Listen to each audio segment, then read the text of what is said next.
Have you ever wanted to create your own handicapping dream team? You can now build your own superstar handicapping lineup using our Pick Your Team program at both wagertalk.com and sportsmemo.com. Even more exciting, until Sunday, January 16th at midnight, you can save 15% off your Pick Your Team using coupon code PYT15 when checking out. Dave Koken, Marco D'Angelo, and Ralph Michaels, John Ryan, Joseph D'Amico, and Rocketman. The combinations are endless, and you can choose up to 5 handicappers. You start saving once you choose any 2 handicappers of your choice, and you can pay as little as under $6 per handicapper. Who will make your dream lineup? Just go to Wager Talk or SportsMemo, click Pick Your Team, and personally hand select your handicapping roster. Don't forget, coupon code PYT15 will expire January 16th, so make sure to get your 15% discount. Welcome, everyone. This is Monday, January 10th edition of the NCAA Basketball Daily Dime Show, powered by the Predictive Playbook and presented to you by the good folks over at SportsMemo TV.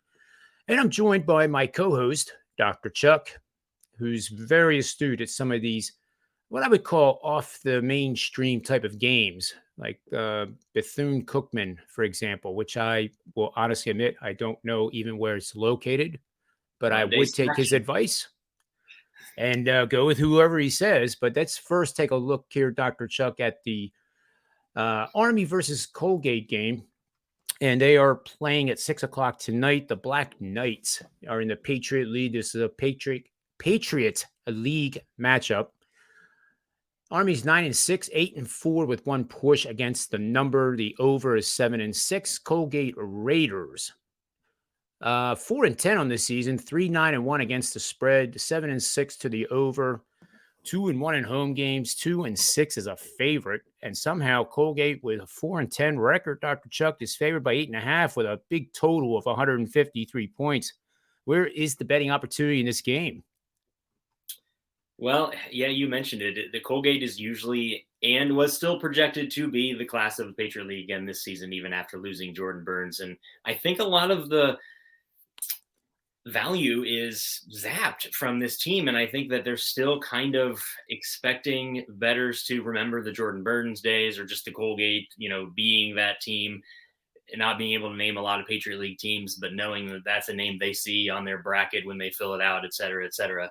And it's just, they're not the same. You mentioned they're 4-10. That's including a 5-game losing streak. You could probably make an argument that the line is so silly that it almost makes you want to go the other way. But Army's actually looked good. They're on a 3-game win streak, and they run up and down the court at about the 30th fastest pace in the country. They're playing defense, which is not something that has been their forte with Jimmy Allen. But I just think you're getting 8.5 points at this point. You can probably play that down to 8. It opened 7, 7.5, something like that. If it goes to 9, grab the 9. I like both Army on the spread, as well as possibly just keeping this close in 1 or 2 possessions throughout, and probably having a lead in the first half as well. I love the team total over, if you can find an out that has that, which is 71.5. A lot of, like you mentioned, it's a high scoring total here. And so if we're talking 71.5, then I feel like they're expecting Colgate to go above theirs as well. And I think Army's the team that's more likely to go over their total. Colgate does shoot the 3 a bunch and pretty well. Nelly Cummings they're expecting to be the guy this year with Jordan Burns gone. It just hasn't been the case. And I think this is a stale 2020, 2021 season type line. And I think it should be more like 4.5, 5.5. And so I just think you're getting a ton of value on the Black Knights, even with the fact that they've won 3 in a row and Colgate's lost 5 in a row. I still think this is a tighter game than 9 points, 8.5 points. Yeah, this is a very confusing game to me, because I think the wrong team could be favored. You take a look at Colgate's metrics here. They do move the ball around very well. They average quite a few assists per game, 16.3, which is 40th best in the nation. But they don't get to the free throw line near enough to compete with Army. Oh, absolutely. And that's one of the things thank you for mentioning it. They're in the bottom 15 of the league getting to the line. And that is what you get a lot of times with chucking teams. And I talk a lot in my write-ups about chucking teams and their chuckers and, the VMIs and the like that, they're Woffords in the past, things like that. It works. if you got these guys. And they do have a couple of these guys, but it doesn't help, get back on track. If you're not getting to the line ever and getting any free points, you're definitely going to give them up to the opponent. Yeah, I agree. I think this is a very good. It's a value bet, and I like it quite a bit. I would suggest even sprinkling a little bit on the money line. Right. Yeah, it seems that's a true golden nugget, Dr. Chuck. Well done. As the 3-man weave, especially Jim Root will tell you, the Raiders are right until they're not, and that's kind of been the case this season. Yep, I agree 100%. Let's take a look at my game, and it's one of my favorite mascots, and it's really not a mascot. They're called the Waves. But Malibu, if you've never been there, you've got to put it on your bucket list because it's a great law school. It's a great school period for academics, but I don't know how they study with the beautiful surroundings there on the cliff of California, looking at the Pacific Ocean all day. But it is quite the venue. And the Pepperdine Waves are 6-10 on the season, but they've had a much more difficult schedule than the San Diego Toreros. You gotta love these mascots. Absolutely. Cool. Against the spread, the Waves are 7-8. Against the spread, the Toreros are 5-7. Over under is 7-5 to the under. The under for the Waves is 10-5. Now, they have had major problems shooting the ball. However, I'm here to tell you that the last couple of games has been a lot better than their recent games. In fact, they're averaging 46% from the field versus 42% for the season. So the team is getting better. And they're coming off a game against number 4 Gonzaga. And, Gonzaga is in the West Coast Conference, and everybody gets hammered by them. And it's not a disgrace to lose to them by 34 points, only that they were a 30-point underdog and didn't cover the spread. However, they are a team here that I think is going to easily beat the University of San Diego. And the reason why, Dr. Chuck, is I have a couple of little notes here I can read off. There's a betting angle, too, here that the Waves are 9-2 against the spread after scoring 75 or more points in back-to-back games. In games played over the last 2 seasons, plus they are a near perfect 9-1 against the spread following a game in which they allowed 80 or more points over the last 2 seasons, and they allowed well over 100 points to Gonzaga. I did a little study, too, on teams that allow 100. They do bounce back when they are a double-digit underdog in that game where they allowed the 100. The reason? Because it's recency bias. Public thinks that team stinks, but then when they play the next game against a foe that's not ranked and is not likely to score 100 points, lo and behold, they play well. So that's in their support too. The Toreros are 0-6 against the spread, and you'll love this one. Following a game in which they had no more than 2 steals. 2 steals in games played over the last 3 seasons. They average 4.8 steals per game. I'm not laughing at them. I'm just not used to seeing numbers like that.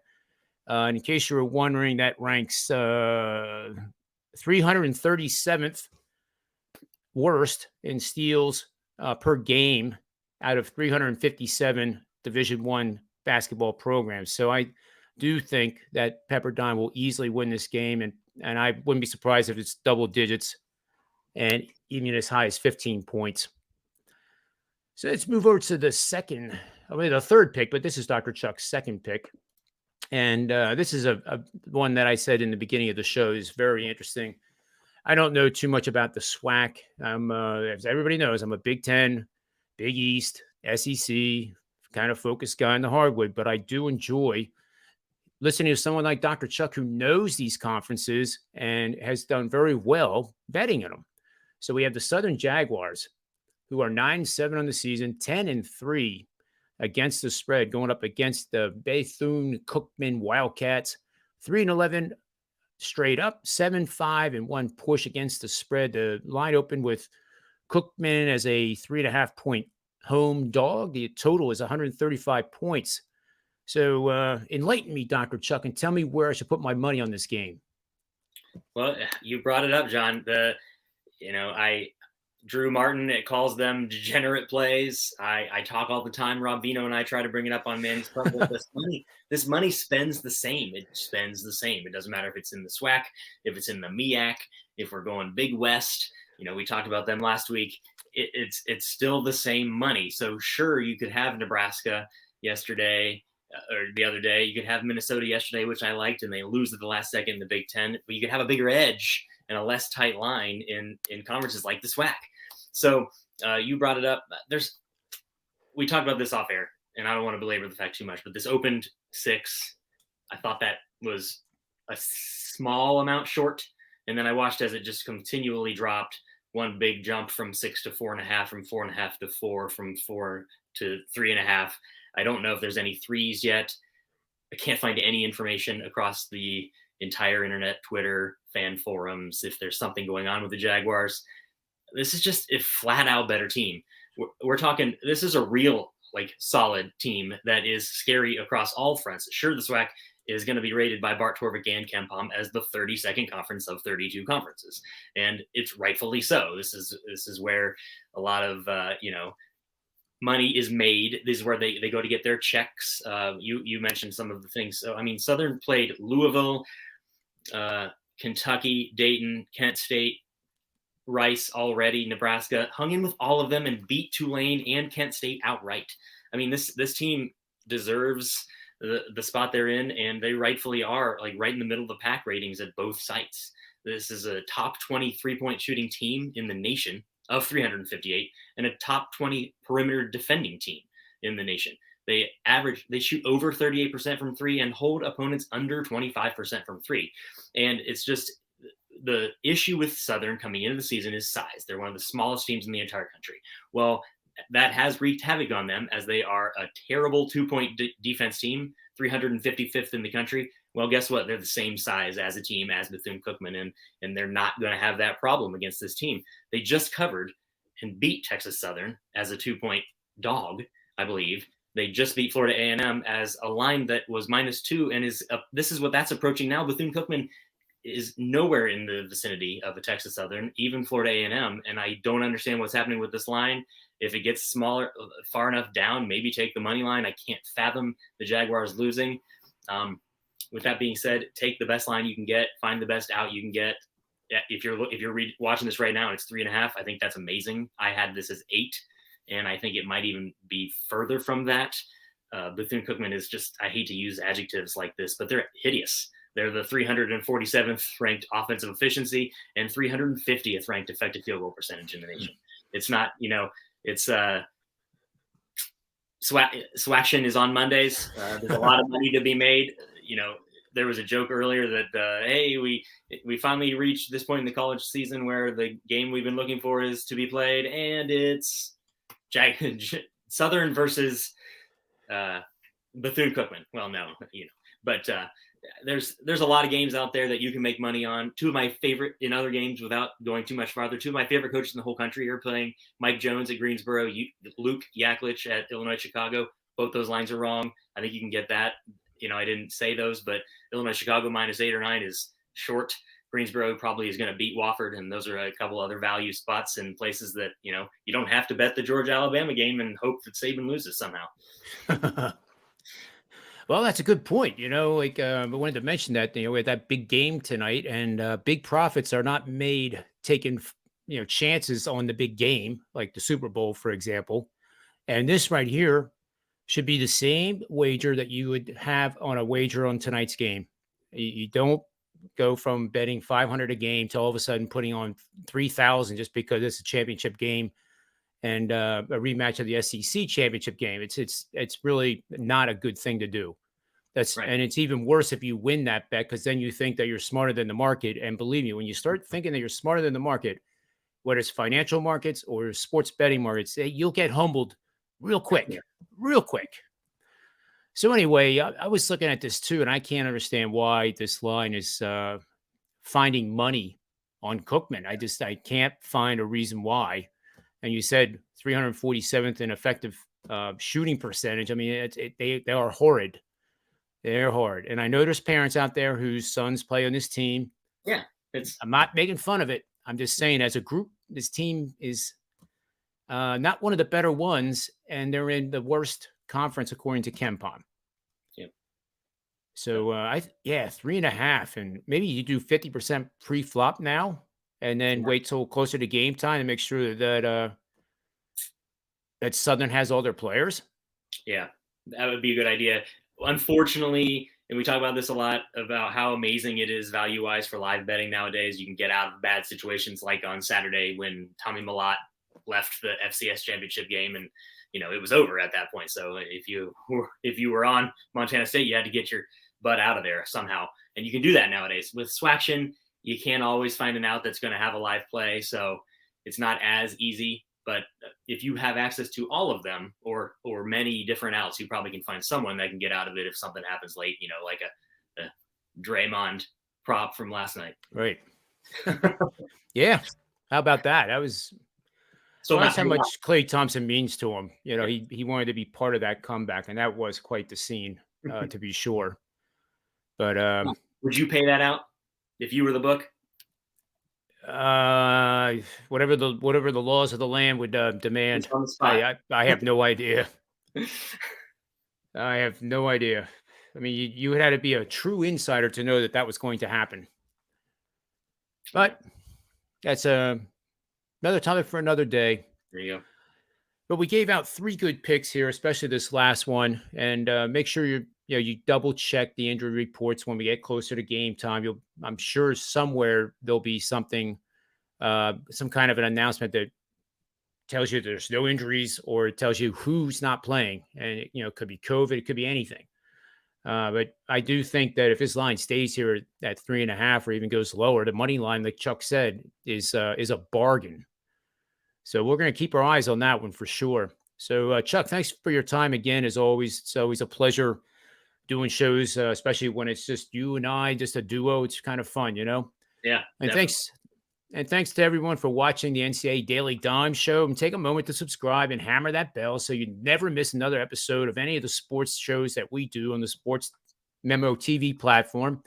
And have yourself a great Monday in the sports betting markets. And we'll see you again tomorrow with another edition of the Daily Dime Betting Show with Dr. Chuck and Jesse Schul this time.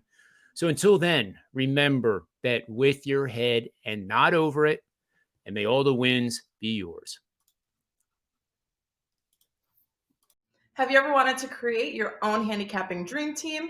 You can now build your own superstar handicapping lineup using our Pick Your Team program at both wagertalk.com and sportsmemo.com. Even more exciting, until Sunday, January 16th at midnight, you can save 15% off your Pick Your Team using coupon code PYT15 when checking out. Dave Koken, Marco D'Angelo, and Ralph Michaels, John Ryan, Joseph D'Amico, and Rocketman.